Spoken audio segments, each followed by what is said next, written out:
You're watching the Oklahoma City Thunder Squad Show. I'm Tyler Jones, and I'm going to tell you why Chet Holmgren had a night to remember last night in the win against the New York Knicks. I'm Rylan Stiles. Let's talk about SGA, who's chasing history this week as he goes up for Wilt's record. I'm Jay Lamb. I'm going to talk about Lu Dort and why I don't think he's that dirty. This is Locked On's Thunder Squad Show, the twice-a-week show where Thunder talk gets real. No filters, no fluff, just raw takes, sharp opinions, and straight-up passion for the game, the way only Locked On Podcast Network knows how. Let's drop some dimes and squad up. The Thunder Squad Show starts now. What's good, everybody? Welcome in to another edition of the Oklahoma City Thunder Squad Show. Rylan Stiles, Jeremy Lamb, Tyler Jones here with you. Thanks for joining us and spending your Thursday afternoon with us. Coming up on today's program, we will talk about Chet Holmgren's big night last night against the New York Knicks as he put on quite the show from the world's most famous arena, Madison Square Garden. SGA chasing history. He is getting so close to breaking that 20-point game record.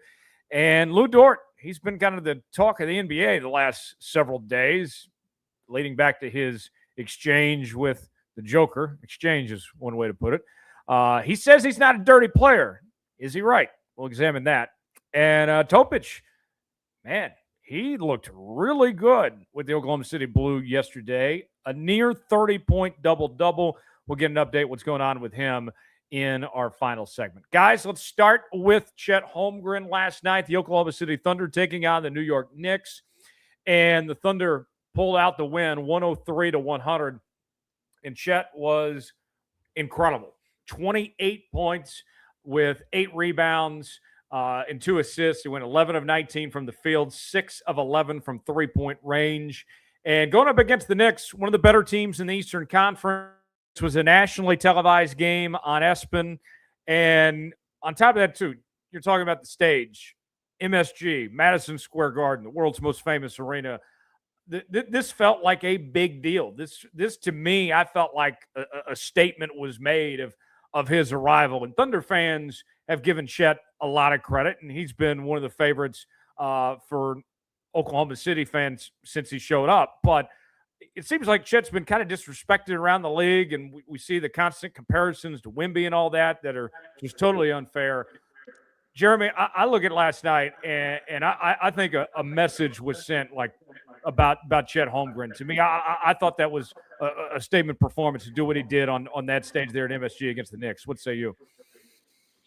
Yeah, I mean, he gets a lot of hate because, like you said, he is being compared to Wemby, and he has been inconsistent. Sometimes people talk about his weight and how skinny he is and all that. But at the end of the day, when you look at it, besides the inconsistency, he's still, having a great season. You see the improvement. One thing you want to see when you're a GM, a coach, even trainers, you want to see players getting better. And he has. Some of the different stuff he was doing yesterday in terms of getting to his spot, not always just trying to go up over somebody because he's taller or whatever it is. He was getting to his spot and, playing on 2 feet, shooting, pull-ups on balance, and it was going straight in. It wasn't even hitting the rim. A couple of times, he hit 1 3, then he hit another one, then he hit another one, no hesitation. So when he's playing like that, under control, got his legs under him, great balance, he's extremely hard to stop. And, when he's on, obviously he does it on the defensive end too. So when he's like that on offense, it's just a cherry on top. Yeah, absolutely. And you look at Chet, statistically speaking, the 28 points he had last night was the most that he's had. You got to go back to December 28th against the Philadelphia 76ers when he scored 29 in that win over Philly. And Rylan, it started right from the jump. He got off to a quick start to this game. Yeah, he did. And the Thunder were finding him early enough, and he starts out 2 for 2 on catch and shoot looks. And in the first 8 minutes, his first stint in the game, he was 4 for 6 from 3. And realistically, 4 for 5, because one of those threes he had to throw up at the last second shot clock grenade just because the ball found him at the very end of a possession. He was aggressive, and he was really feeling it. I mean, he was aggressive with his opportunities, and the Thunder set him up perfectly. And this is about his play style and about where he's most comfortable. It's off the catch and shoot threes where he slides to the corner, and SGA drives in, gets all that gravitational pull of him as a scorer, and then kicks it out to Chet. He had the pitch out from Ihart, a dribble handoff there for another catch and shoot three. At halftime, he had 22 points, 6 for 8 shooting from three. The really only guy who was knocking down his threes early on in this game had 22 points in the first half, tying a career high in threes made for a single game in one half of basketball. He really did a great job finishing his plays, and that let him grow more comfortable, where he races in for a putback slam off of a Shai miss at the rim. And he even was able to put the ball on the deck at times. There was a couple of plays where he got that one dribble pull up at the low block in the fourth quarter. He also, in the first quarter, played out the catch and got to the rim and had a nice finish there off the bounce for himself. But after the Thunder kind of went away from feeding him in the third quarter, they start the fourth quarter going right back to him, and he had another kind of weird off the dribble mid-range pull-up where he lost control of the ball, but his body control let him regain possession, the composure to throw it up over OG and knock it in, and then he took over. I mean, what he did to control the first 2 minutes of the fourth quarter is what got the Thunder this win. He got the entry pass with Brunson on his back to the basket, turnaround jumper over Brunson. You're going to have to help in that scenario if you're in New York. And so the next possession, they go right back to it, this time Josh Hart on Chet. And now Cat's kind of frozen there, playing in between Kenrich and Chet, not knowing if he should help Hart, who's a good defender, but had a massive size difference. And so that little hesitation from Cat let Chet leverage his scoring ability there after having just hit one with his back to the basket and fling the pass out to Kenrich for 3. Wide open look, and he knocked it down. He was awesome in this game offensively, both as a guy who made a pass like that and got a couple assists, but also a guy that really took advantage of the opportunities that were granted to him by the ways that the Thunder were being covered with whenever Shai was on the court early on. So I think that Chet did a great job of playing his role and playing it really well. He didn't try to do too much, but he did enough in the sense of he did his job whenever they were able to find him. Jeremy, I know that maybe last night's not the best demonstration or sample size of it, of Isaiah Hartenstein playing 17 minutes, being held scoreless, had about 5 rebounds. I believe his plus minus was about +2. But even with that said, just having Hartenstein there with Chet together, even if it was just a little while, how much does that help Chet in his game to have Ihart there to kind of relieve the duties a bit inside for him? It helps a lot. I mean, Hartenstein, he's so great because he can impact the game without scoring. So, you look at the stat sheet. He didn't score that much, but he always make the team better. He's in there, putting his body on the line every game, but helping people get to their spots, helping people get their shots.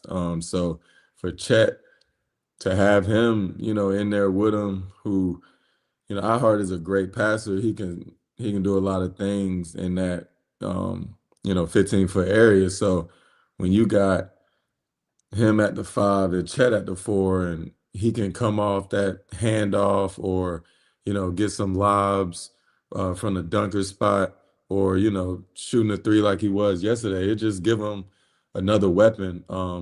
And Ihart was making him look like the number 2 option last night. So I don't know. Maybe he's making a case, but he was doing his thing. Hey, you didn't have J-Dub out there. Somebody needed to be the number 2 option. Chet was that last night with that performance, the way that he was able to step up there. And so with that, going forward, Rylan, this team was still out a number of guys, and Chet, plays as well as he did here. And we've seen this team play some better basketball the last few games here, with Chet ascending and SGA looking like his old self. He even, when he hasn't, played, you had the minutes restriction, those couple games, whatever. It does feel like I think Chet's kind of a good example of this, that this team is now headed in the right direction, kind of back on track of where they need to be.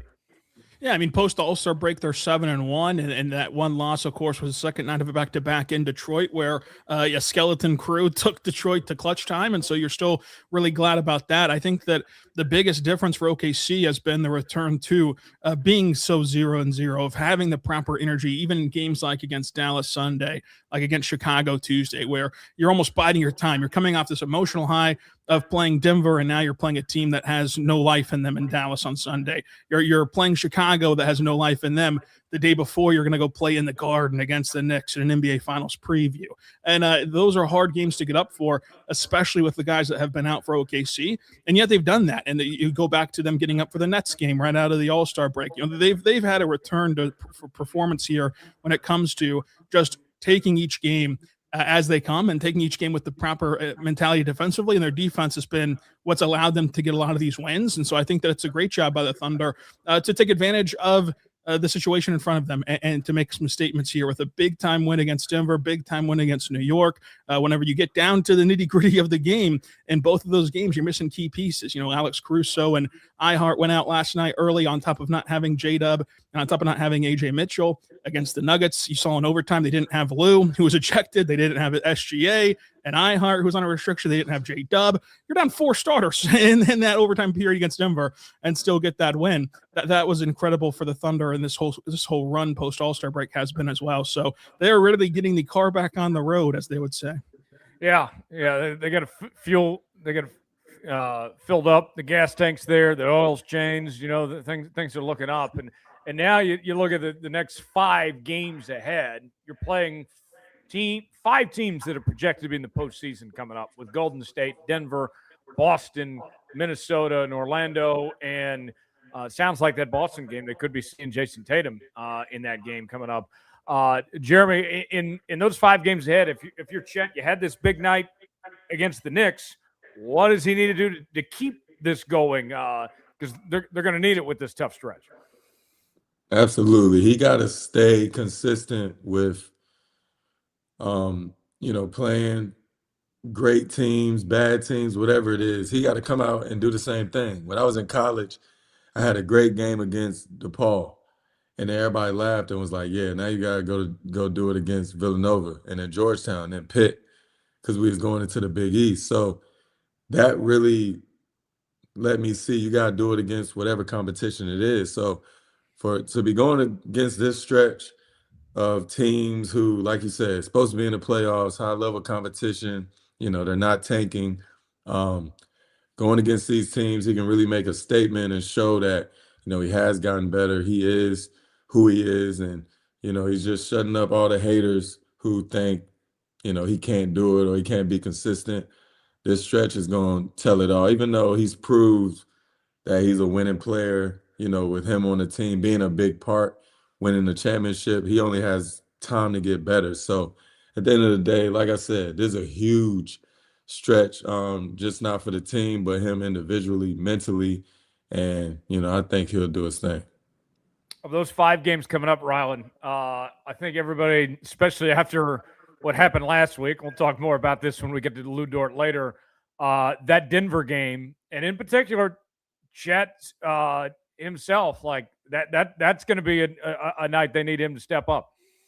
Yeah, the Denver game's going to be huge. There's going to be a lot of emotional swings in that game as expected. And there's also going to be a situation where I would imagine that the officials are going to have a very tight whistle, and they're going to make sure everything is in bounds and in control. And that can lead to some foul trouble in the Thunder front court, to where you will need to see Chet Holmgren and Ihart and all these guys step up and try to avoid those fouls and play through those fouls. And so that's going to be another aspect of that game in particular. And then offensively, you don't know if J-Dub or AJ will be back for that game. And so if they are back, it makes life easier on everybody, including Chet. If they're not back, it makes it even more pressurized for Chet to make sure he's knocking down his shots, because similarly to this situation with New York, I think that Denver is going to make Shai play in a crowd the entire game, and that's going to allow for the drive and kick stuff to be available to them, and for some open looks to be available to Chet, and he's going to have to knock them down.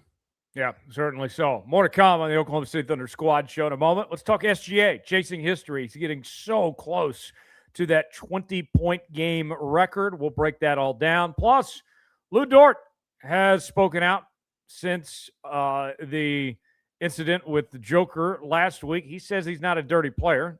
We'll react to that and more coming up in just a bit. Stay with us here at the Oklahoma City Thunder Squad show.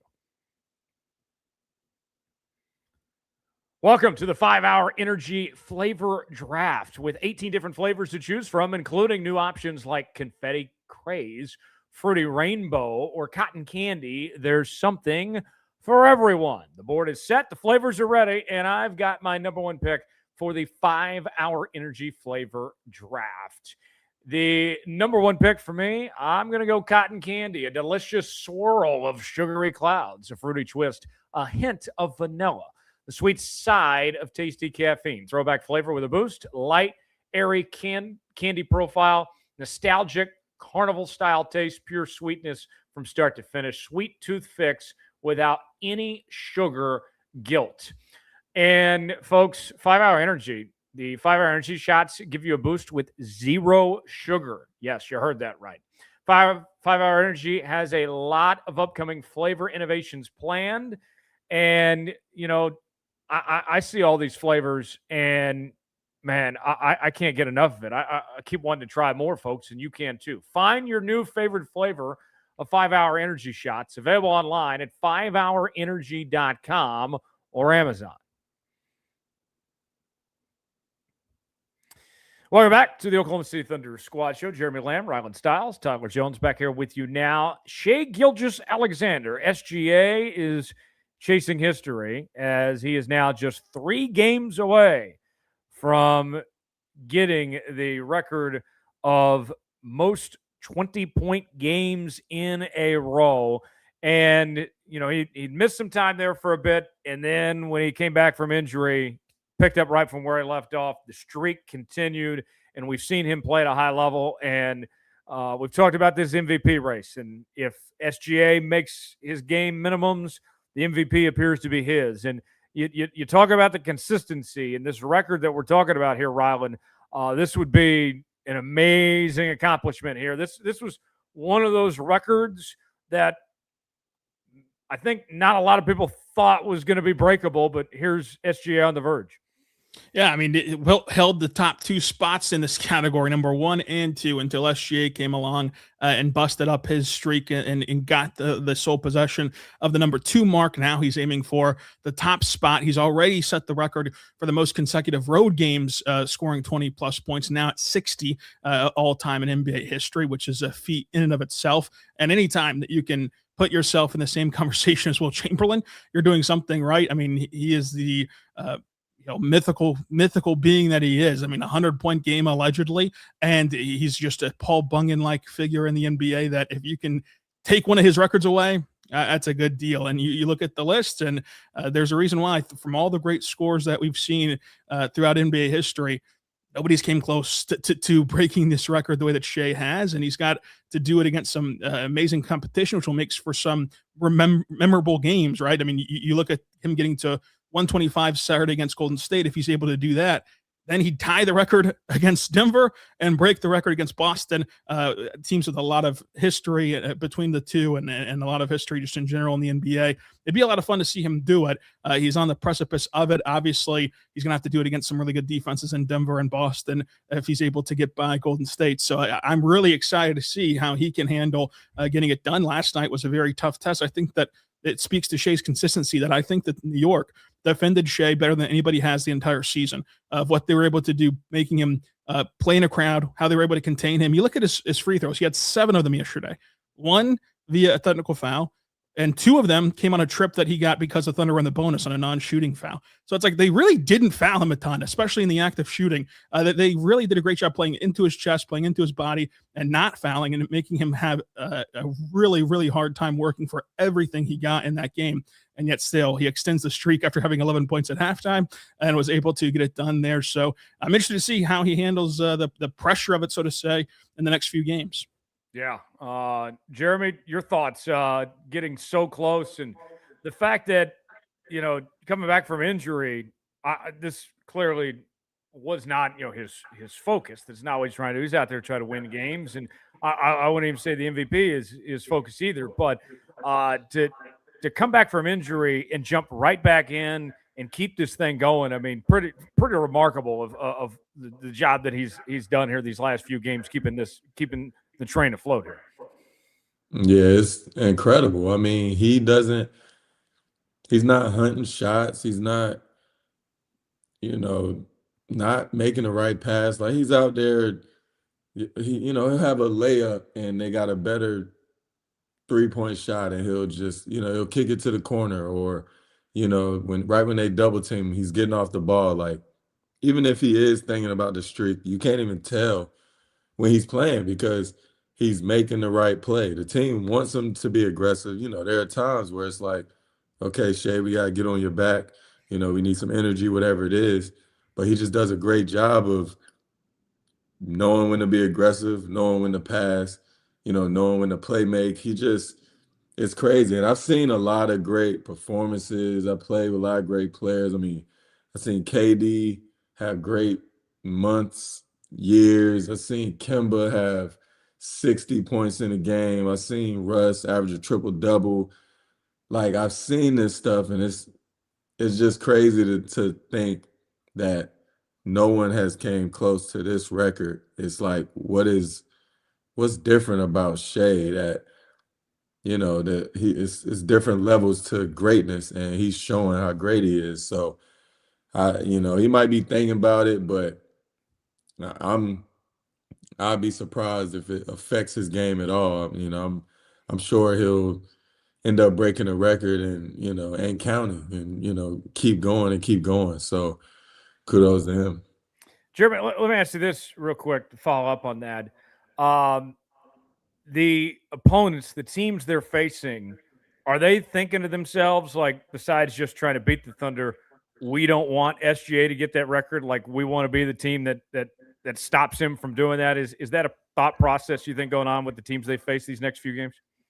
Yeah, for sure. I mean, we're competitive. When Steph was about to break the 3-point record and all that, we was like, even though we suck, let's not let him, pour in 11 this game and whatever, So I'm sure people are thinking, yeah, let's, we know what he's trying to do. The whole world gonna be watching.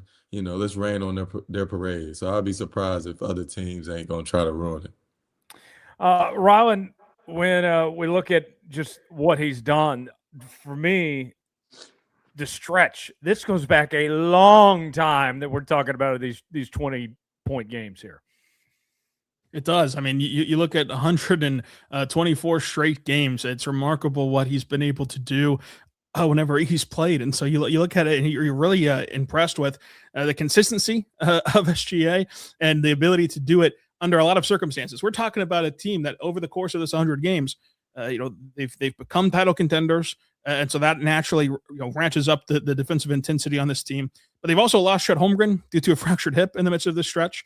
They've also lost Jalen Williams for the majority of this season, including of his 20-something games he's played. A couple of those were without SGA whenever SGA was hurt, and so they missed each other there. So he hasn't had the benefit of that. We've talked about A.J. Mitchell being in and out of the lineup, and yet SGA, regardless of who's in there, is able to get his. And you look at no further than a night like yesterday, where the Knicks have been surging, and they have been among the league's best over the last 19 games defensively. But if they had to worry about both Shai and J-Dub yesterday, they cannot force Shai to play in the crowd that he was playing in yesterday. They cannot allow for that much attention to Shai, or else J-Dub would have punished them for it, or he could have brought the ball up himself and taken some of that attention away from Shai. So even in circumstances like that, where his life could have been a lot easier if he would have had his complement of teammates, he still gets it done. And it's just really impressive to see what he does. And not only gets it done, but he gets it done really efficiently. Like all of these nights, stands for maybe two that you can think of, like that Orlando game is one of them. All these nights have been, yes, he got the 20-plus points, but he also shot over 50% from the floor as a guard and getting it done in the trees as well. So it's been impressive all the way around. Yeah, no question about it. That's for certain. And the MVP situation, I look back, I think about, when Russ won the MVP in Oklahoma City, that was a big deal of him getting that triple-double record. And that was a big part of his MVP campaign. There's some worthy candidates this year when it comes to this MVP race. I think it's been very competitive. And, we've talked about the 65-game rule and how that affects on this show in the past. But if you're looking for something that differentiates SGA, something that stands out, like the mark of consistency, if we're talking most valuable player, no one else has this mark of consistency like SGA does here, Jeremy. Yeah, no one else is consistent like him. Maybe you could throw Jokić in there. He's averaging a triple-double. So maybe, I don't know, Cade.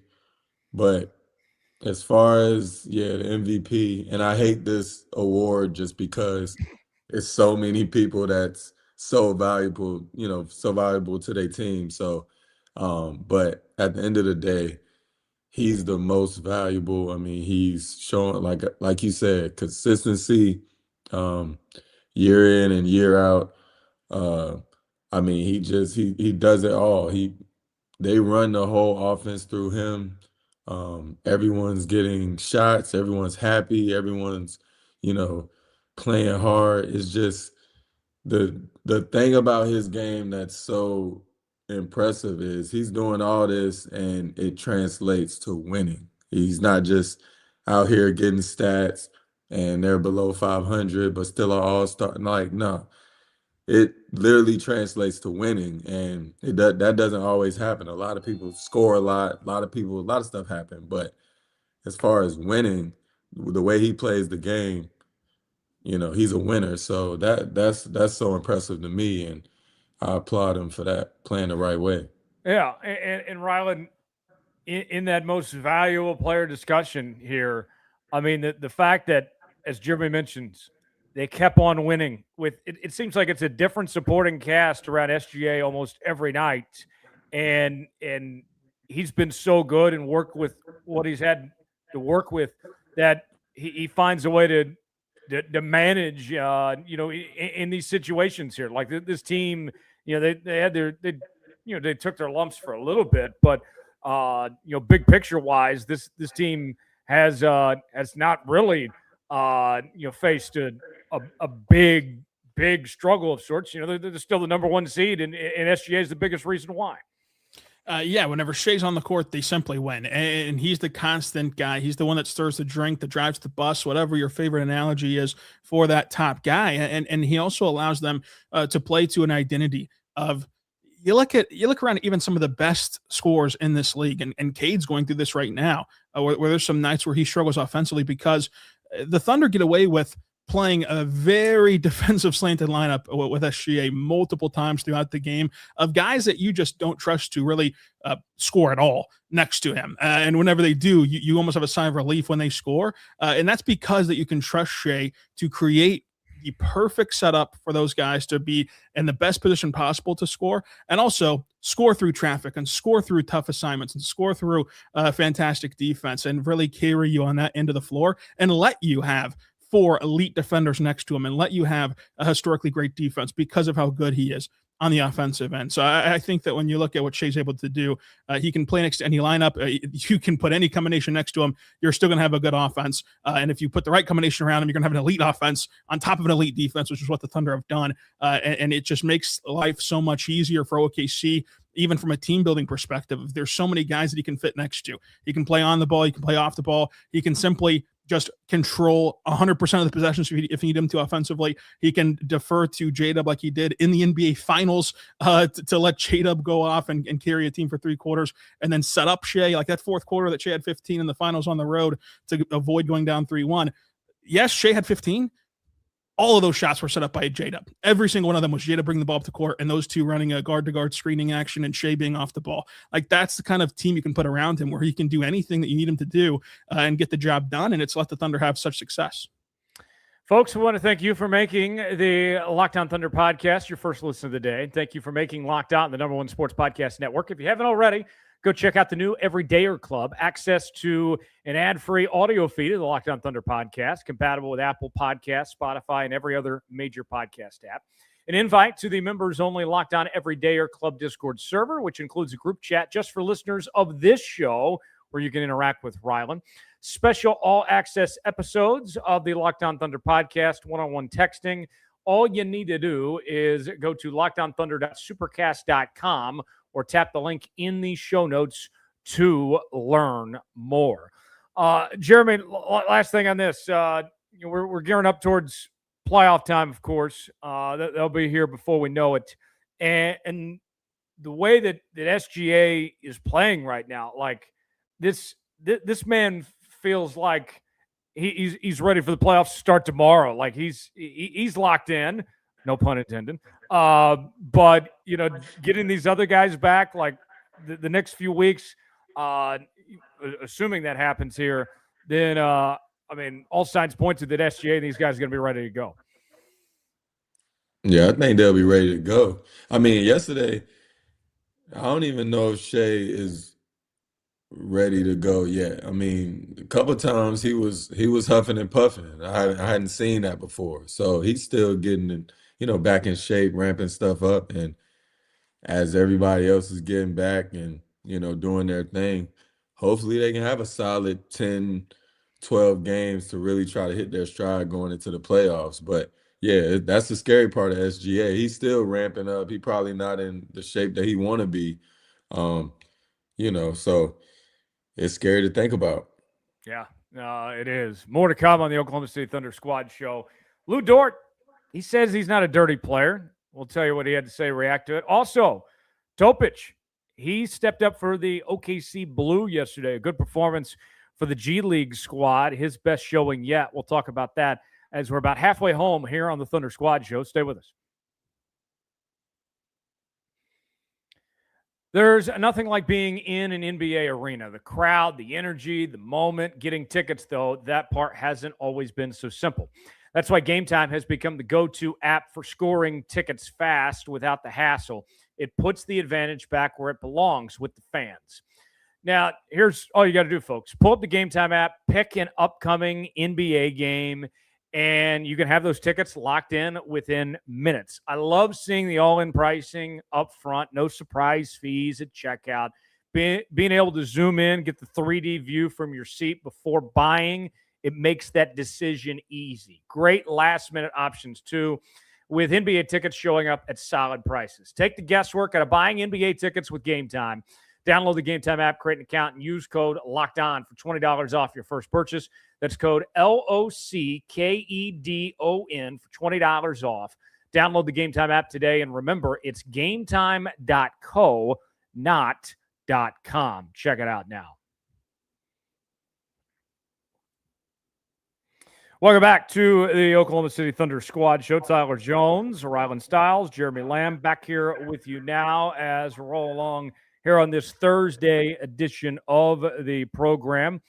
And let's talk now about Lu Dort, as he has spoken out about the situation involving him and Joker that occurred last week in that heated game that came down right to the very end. And he was asked about what had happened there, and he regrets the flagrant 2. He said he went over the limit.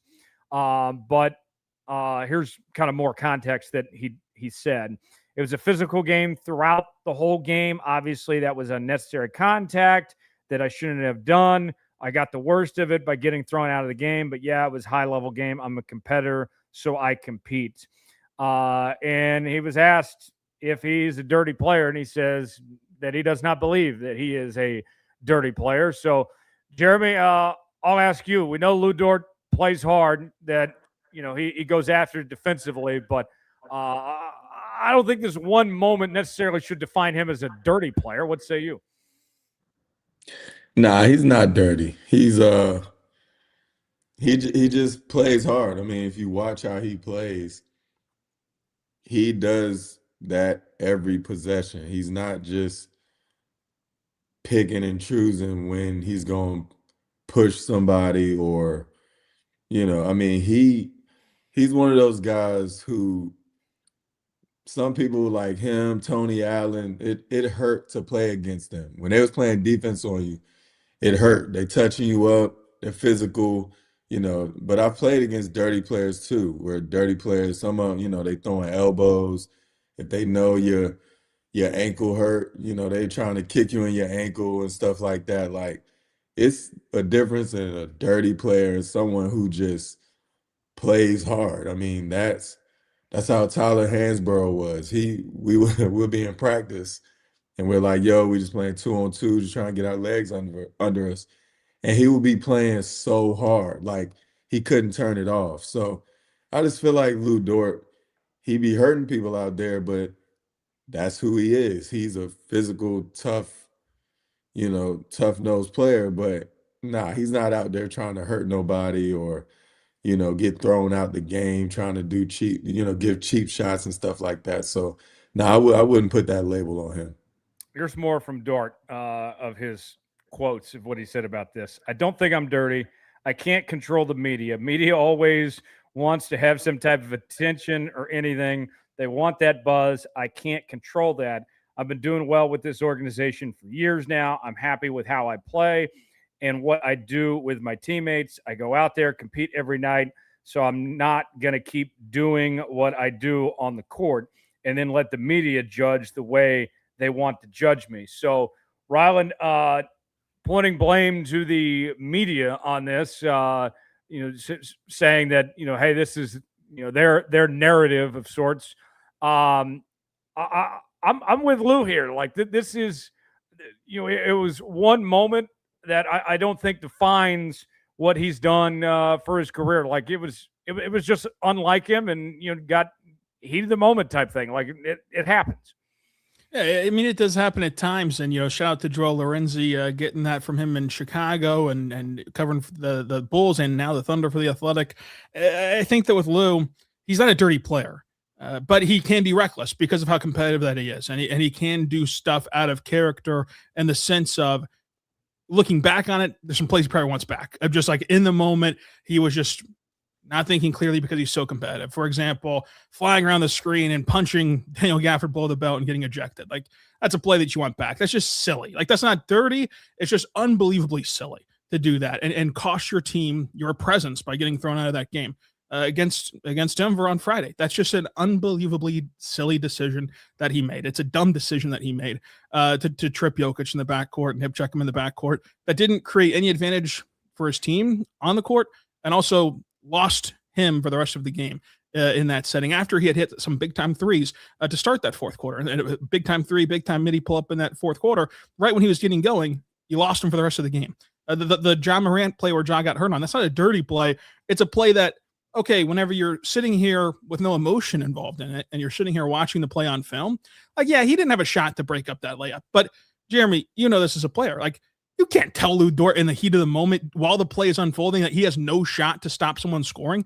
He was in between, chasing, the lead man, and then Scottie Pippen threw it back to Ja. So then he tries to flip his hips and turn around and get a stop at the rim of Ja.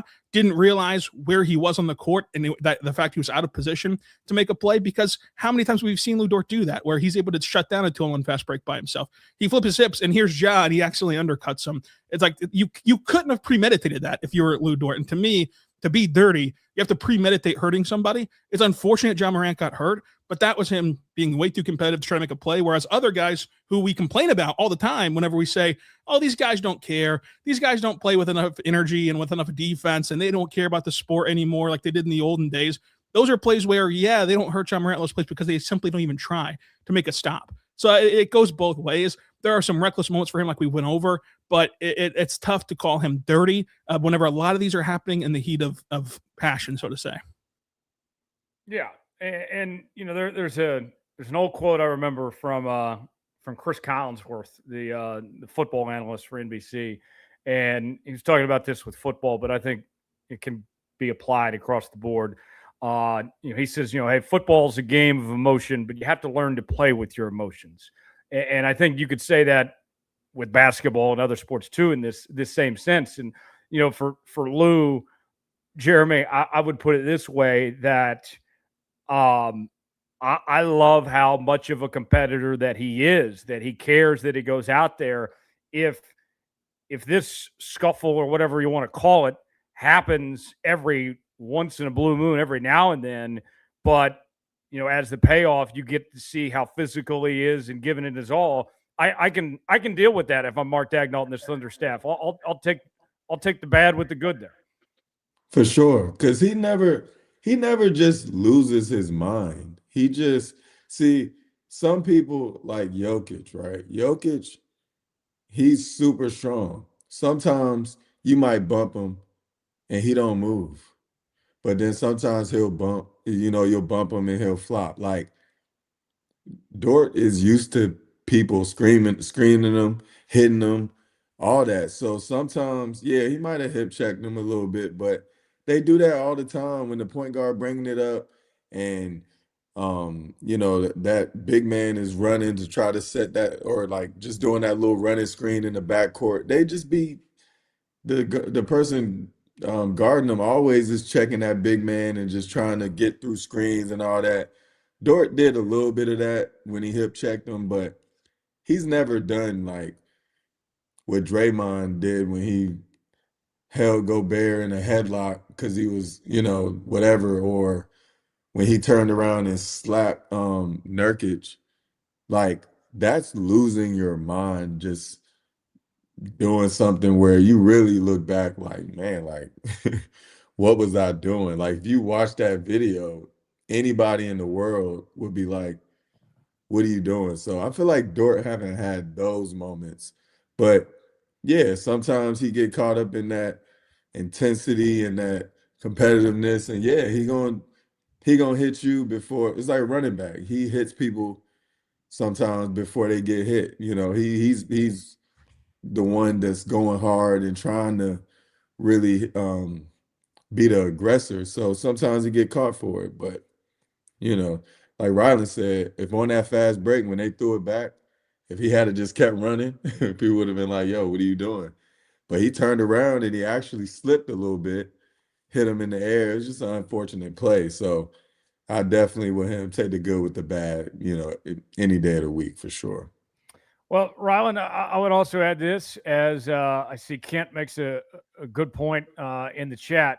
Like, you got to have enforcers, and he's exactly that. I mean, those are, we talk about, all these great teams, these great dynasties. You got to have somebody get their hands dirty, and Lou plays fearless. That's what I respect. That's my takeaway from this. Like, the guy, it doesn't faze him. Maybe you have an incident every now and then, like Friday, but there's a whole lot more good that comes out of that enforcer than those things, and they still won that game too. Yeah, they still got the win in that game, and he does play fearless in a lot of different ways. Like, he's never afraid to go try to make a play, like we're talking about with this Ja Morant play last postseason, of just, he's so confident in himself that he believes he can get that stop. And to Jeremy's point, he did slip, and that is largely what caused the unfortunate injury. If he doesn't slip, he might make the play to get the stop, or he might get scored on by Ja. And if Ja doesn't take off from the free throw line, like perhaps Ja Morant is here to tell the tale about it. But I think that he's also fearless in the sense of he could be 0 for 6 from 3. And if he gets a ball thrown to him and he's wide open from three, he's going to take that without a second thought. And that's a very difficult trait to find in the NBA. Just this unbelievable confidence in himself and in the work that he puts in. And that level of confidence, that level of swagger, that level of just kind of poise really does rub off on the rest of his teammates. And I think that it does help the team to know that they have a guy like that who, no matter the circumstances, even in that comeback against Memphis whenever they were down by 29 points and still came back to get the win in one of the largest comebacks in NBA playoff history. It's like Lu Dort's that guy that just always believes that they're going to get it done, and you can't help but also believe with them. Oh, 100%. 100%. We got more to come. Final segment ahead.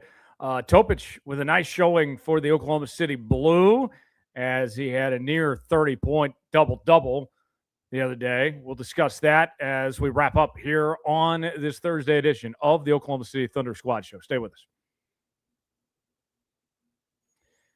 It's tax time, but for a lot of us, the old ways of doing taxes is a lot. Trying to book an appointment that's not the most convenient, sitting in a waiting room with a stack of papers, emailing back and forth, and wondering if they really get your situation. But this year, you're getting a major upgrade. Intuit TurboTax now has in-person locations nationwide. You can meet face-to-face with a real tax expert, and your documents get uploaded straight to your TurboTax app on the spot. And just like that, you're done. Your TurboTax expert works to get you every dollar you deserve, while you get real-time notifications as you go about your day. It's the relief of walking in and meeting a real person and walking out knowing your taxes are being handled right. Head to TurboTax.com/local to find a store near you and book an appointment. Final segment here on the Oklahoma City Thunder Squad Show. Rylan Stiles, Jeremy Lamb, Tyler Jones back here with you now. Let's talk about Topić as an impressive showing this week with the Oklahoma City Blue. 29 points and had a near double-double with his performance there. And Rylan, I believe you were in the building for this. A good game for Topić and a huge step in the right direction here. Yeah, really good game for him. And you look at building himself up, 34 minutes in that game. He played in 27 minutes on Sunday against the Motor City Crew. And in this game against the South Bay Lakers, in the Paycom Center afternoon game, the Blue got down by 29 points in this game, but they end up only losing by 9 points in large part because of Topić. And I think that when you're watching him in the G League, he's really finding his stride. Two areas that he's really thrived in has been as a pick and roll ball handler, expectedly so. He's in the 97th percentile in the G League, 1.2 points per possession in that scenario. Transition, 1.2 points per possession, a 90th percentile in the G League. He's also found a lot of success as a jump shooter and off the catch. Off the catch, he's shooting 57% from the floor. Off dribble jumpers, he's shooting 50%. And so you watch him against South Bay, and a couple plays that stood out was right away, it's 14-9. There's 7:30 to go in the first quarter, and he brings the ball down the floor, and you think that the Blue are going to set up an offense, and immediately calls for a screen.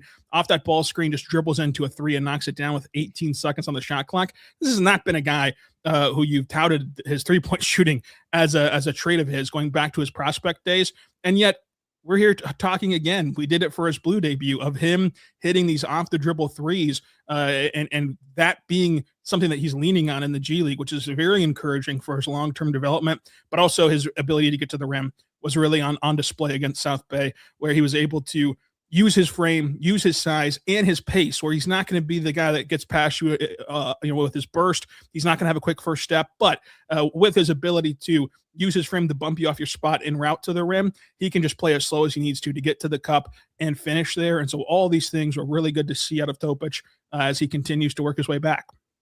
Yeah, 29 points, 9 assists, 4 rebounds in that 129-120 loss to South Bay. 10 of 18 from the field, 2 of 6 from three-point range, and as Rylan mentioned, 34 minutes. Jeremy, people already know this. I don't have to remind them, but it wasn't too long ago we were talking about this guy in chemotherapy coming back from testicular cancer, and before that an ACL injury. And now all of a sudden this guy's playing 34 minutes in a G League game. I know, folks, yes, I know it's a G League game, but this I don't think we can undersell this, Jeremy. This is a big deal, how far he's come here. First of all, it's a huge deal that he was hitting shots because when I seen his form, I thought he'd never be able to shoot. But now I'm looking, it's like, okay, it's got potential, especially if you work hard. That's one. So I was, happy to hear that, happy to see that. But second, yeah, like when I would take time off, when I was, say after the season, I take a month off and then start working out, I would feel like I need a long time to even be ready to play a game. So for him to go through all of this and he was able to now get to this point, he's not even, where he wants to be, but to have 29 points, 9 assists, like you said, 34 minutes, all that, like this is huge for him. It don't matter what game, what level, whether he's with the big team, whether he's with the G League, it don't matter. Those stats, mean a lot to him, mean a lot to his development, those reps, getting his legs back under him, getting his confidence, and just doing those things in game situations. You can't find that, in a workout or one-on-one. You got to play those games and have those reps. You got to play both ends. You got to run the floor. You got to know how the defense is shifting, just all that, it comes into account, and he's able to, just really help his development. I'm happy he was able to get his feet wet in the league a little bit. I'm not happy the way it went just because of injuries, but at the end of the day, it's a blessing in disguise for him. And now, he's taking advantage of the G League, and so I wish him the best.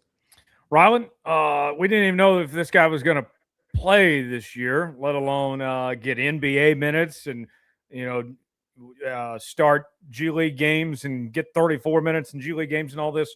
What's next for Topić, you think? What's the next step in the maturation process for him here?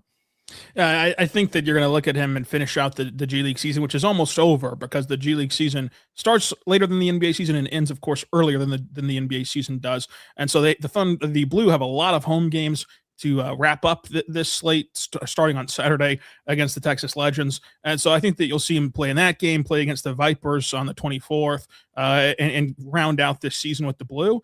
And then you might see him the last week of the year with the Thunder, get into some opportunities, especially whenever they play like the Jazz, for example, at the last week of the year, the Suns on the very last day of the year. Things could be solidified by then for everybody involved in that game. Like the Thunder might have their spot secured, the Suns might have their spot secured, and typically when that happens, you see teams kind of just roll the ball out there with some G League units, and so that can be an area for Topić to get some run as well at the NBA level. But I think that it'll be more of the same, where perhaps we'll have some spot minutes for the Thunder, but nothing significant. And then with the Blue, you're hoping to continue to work him 30-plus minutes and continue to see him grow as a player. And then he has a non-existent role, I think, in the playoffs. And then next season, he hit the ground running. You hit the ground running and hope that he can be a guy who is your backup point guard, who is making life easier, even on A.J. Mitchell, even on some of these guys to be put in a position to score. So the Thunder clearly can quickly get to a place where they need more on-ball creation, and Nikola Topić provides that. So